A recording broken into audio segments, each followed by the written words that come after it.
pertama untuk melaksanakan audit, yang pertama adalah membuat rapat pembukaan.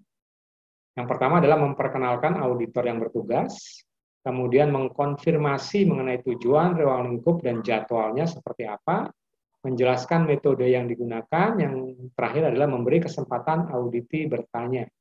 Jadi pada saat rapat pembukaan dijelaskan secara keseluruhan dan diberikan ruang tanya jawab terkait dengan hal-hal yang nanti akan diaudit.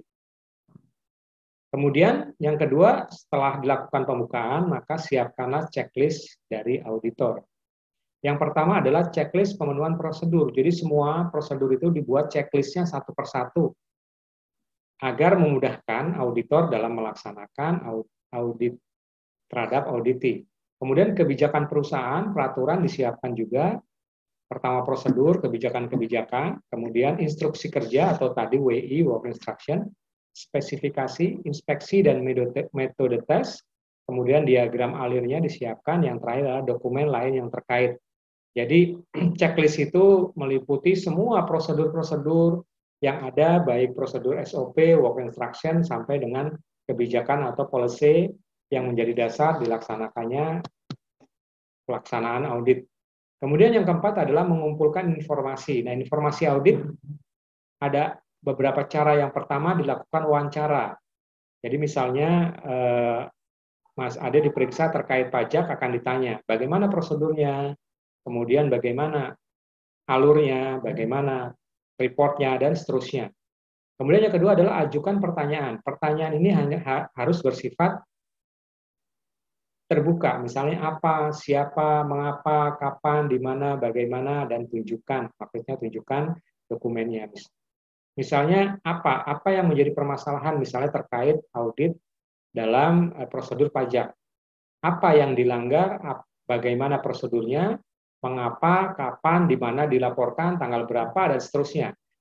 Kalau bahasa Inggrisnya itu 5W 1H. Who, where, when, why, what. Ditambah how atau bagaimana. Dalam bahasa Inggrisnya kita kenal sebagai metode pertanyaan dengan 5W 1H. Kemudian yang berikutnya adalah melakukan pengujian, dan berikutnya adalah melakukan pengamatan. Jadi itu adalah proses dalam mengumpulkan informasi, mulai dari wawancara, pertanyaan, diuji pertanyaan tersebut apakah benar, dan terakhir adalah diamati prosedur-prosedurnya. Kemudian teknik bertanya. Nah, tadi ada beberapa pertanyaan dengan 5W 1H. Berikutnya adalah detail dalam teknik pertanyaan. Yang pertama adalah arahkan pertanyaan mengikuti konsep sistem, yaitu input, proses, output, atau pekerjaan yang dilakukan. Jadi yang dimaksud apa? Misalnya membuat laporan pajak. Inputnya apa? Data-datanya apa? Peraturannya apa? Itu adalah input. Proses adalah membuat laporannya, dan outputnya adalah hasil dari laporan tersebut. Jadi arahkanlah pertanyaan ke dalam suatu proses, yaitu input, proses, dan output. Kemudian yang kedua adalah membuat pertanyaan berangkat dari yang bersifat umum ke spesifik. Jadi misalnya kenapa ada penyimpangan? Contohnya saya contohkan, misalnya ada markup harga. Harga di toko 12.000, tetapi si auditi ini membuat kwitansi 13.000, ada selisih 1.000 per pieces. Mungkin dia belinya ada 1.000 pieces. Nah, jadi ditanyakan yang sifat umum dulu, kenapa ada markup 1.000? Kemudian tanyakanlah ke yang sifatnya spesifik, misalnya belinya toko di mana, kapan belinya, tanggal berapa kuantitinya, siapa yang melayani, dokumennya apa. Jadi dari pertanyaan yang sifatnya umum kepada yang menjadi spesifik. Kemudian pertanyaan dia ajukan dalam urutan-urutan yang logis. Tadi 5W 1H, jadi harus logis. Kemudian urutannya input, proses, output. Kemudian yang dari umum khusus itu adalah sifat-sifat yang logis mengikuti sistematika tertentu. Kemudian hindari pertanyaan-pertanyaan yang cenderung memberikan opini atau pertanyaan ganda. Jadi pertanyaan-pertanyaan itu seorang auditor harus mempunyai dasar. Dasar apa tadi sudah dijelaskan mengenai SOP, work instruction, policy, prosedur, dan seterusnya. Dasarkanlah pertanyaan kepada standar-standar tersebut, jangan melebar keluar standar, karena nanti akan menghasilkan opini. Kalau opini itu agak sulit untuk menjadi suatu temuan, karena sifatnya masih bisa berubah-ubah. Kemudian, pertanyaan tertutup yang jawabannya iya atau tidak. Jadi jangan memberikan pertanyaan yang jawabannya iya atau tidak. Usahakan pertanyaan itu seperti tadi, W, 5W, 1H. Ya, what, why, when, how, dan seterusnya ya. Kemudian kita masuk ke pelaksanaan audit nomor 5 adalah mencatat hasil audit. Catat semua informasi yang didapat, jangan percaya dengan memori. Jadi kita mungkin sebelum audit sudah ada informasi-informasi bahwa si A misalnya melakukan markup harga. Nah, jangan dijadikan itu sebagai dasar kita dalam melakukan audit, tapi harus berdasarkan data-data yang akurat. Seperti tadi markup, bon tokonya seperti apa, harganya tercatat berapa, lokasinya di mana, jadi berdasarkan data berapa nilai yang di markup, jadi bukan berdasarkan opini. Kemudian gunakan checklist untuk mencatatnya, jangan terpengaruh dengan emosi, karena sudah ada temuan kita emosi. Jadi audit tadi harus bersifat netral. Jadi temuan-temuan itu dicatat dulu, tidak perlu dengan emosi. Kemudian data-data yang tadi baru dapat diverifikasi. Kemudian pelaksanaan audit yang keenam adalah membuat tindakan koreksi dan pencegahan. Dari seorang audit internal memang diberikan kewajiban untuk melakukan tindakan koreksi, berbeda dengan audit eksternal yang hanya sebatas rekomendasi. Apa saja yang dibuat koreksi dan pencegahan? Yang pertama adalah apa yang ditemukan. Tadi saya contohkan markup harga, barang A harganya 10.000 misalnya di markup 11.000. Di mana ditemukan? Oh, ternyata ada di bagian purchasing. Dan pembeliannya ada di toko X gitu ya. Kemudian ketidaksesuaian yang terjadi. Ketidaksesuaian tadi harganya 10.000 menjadi 11.000. Itu dicatat sebagai ketidaksesuaian. Kemudian hubungan dengan standar. Nah, standarnya bagaimana? Ternyata ada satu SOP terkait dengan purchasing, bahwa di purchasing itu ditemukan dilarang melakukan markup harga dengan cara melakukan komparasi minimal 2 vendor. Artinya, seorang purchasing tidak boleh membeli barang hanya dari satu sumber saja, maka dia harus membandingkan harga dari vendor A dan vendor B, kemudian dilakukanlah perbandingan harga. Itulah standar yang dilanggar oleh seorang auditor karena dia membeli dari toko tertentu sehingga bisa dilakukan kolusi. Catat temuan yang ada pada formulir yang digunakan. Kemudian yang paling penting adalah dikonfirmasikan persetujuan dengan auditi.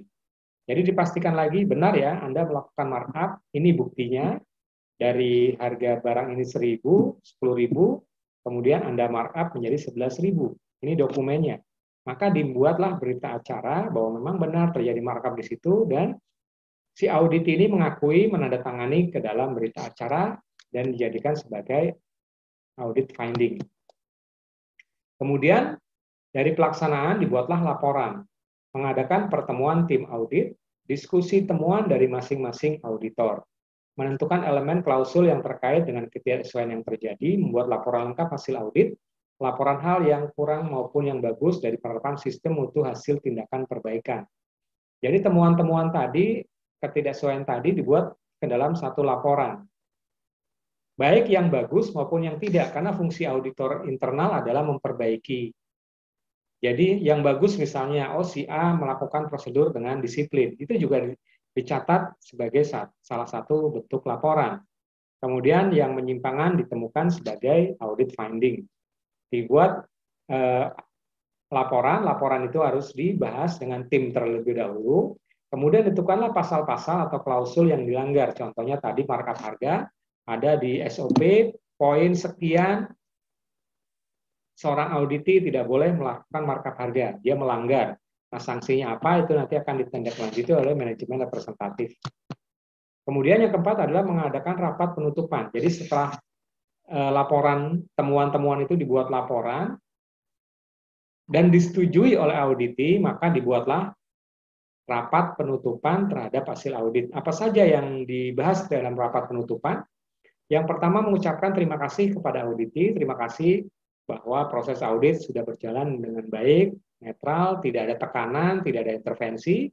Kemudian yang kedua mengingatkan kembali mengenai audit yang dilakukan secara sampling, bahwa memang tidak, kalau datanya banyak Contohnya tadi penyimpangan atau markup, mungkin markup kasusnya bisa puluhan, ratusan, tapi yang ditemukan hanya satu. Jadi itu adalah sampling, bahwa memang benar terjadi pelanggaran prosedur terhadap proses pembelian.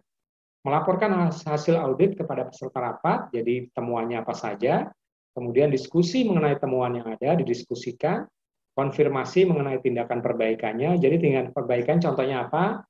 Jadi di prosedur ini diperketat, metode kontrolnya, dan seterusnya. Kemudian mengatur tindak lanjut hasil tindakan perbaikan, kapan dilakukan tindakan perbaikan, maka diatur waktunya supaya ada progres. Kemudian yang terakhir adalah tindak lanjut hasil audit. Ada 4 hal yang terkait dengan tindak lanjut. Yang pertama adalah menindaklanjuti hasil temuan auditor. Auditi melakukan perbaikan atas ketidaksesuaian yang ada.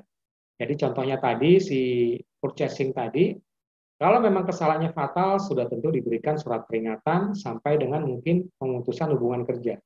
Tetapi kalau tidak sampai pemutusan hubungan kerja dan manajemen masih mentolerir misalnya penyimpangan tersebut, maka dilakukanlah tindakan perbaikan, mulai dari sanksi maupun prosedur-prosedur yang ada diperbaiki. Kemudian yang kedua adalah verifikasi tindakan yang telah dilakukan. Auditor melakukan verifikasi atas tindakan perbaikan yang telah dilakukan dan memastikan kebenarannya. Kemudian yang ketiga, verifikasi efektivitas dari tindakan perbaikan. Apakah tindakan perbaikan yang diambil itu cukup efektif untuk mengurangi tindakan-tindakan fraud seperti yang tadi ya, markup harga, apakah tindakan itu sudah efektif. Kemudian menentukan status dari tindakan perbaikan efektif atau tidak. Jadi misalnya ada 10 temuan, temuan 1 misalnya markup harga barang A. Statusnya bagaimana? Pending, proses, atau selesai, atau biasanya ditulis dan ya. Kalau sudah selesai ditulis dan, done, tulisannya DONE ya, dan. Kemudian kalau masih proses berarti memang dalam proses. Kalau misalnya ada satu hambatan, misalnya ada backlog di mana, maka dilakukan catatan backlognya ada di mana, bottleneck-nya ada di mana. Kemudian setelah dilakukan verifikasi, dibuatlah tinjauan manajemen. Melaporkan hasil audit pada saat tinjauan manajemen. Manajemen akan menilai apakah hasil audit yang dilakukan itu sudah sesuai dengan kaidah-kaidah dan prosedur yang berjalan. Kemudian perbaikan-perbaikan apa saja yang harus dilakukan. Kemudian yang terakhir action plan-nya bagaimana. Dan yang berikutnya adalah progres dari perbaikan itu seperti apa. Manajemen akan meninjau dari efektivitas pelaksanaan audit tersebut. Ya, terima kasih atas perhatiannya. Demikian yang dapat saya sampaikan. Kuliah corporate audit yang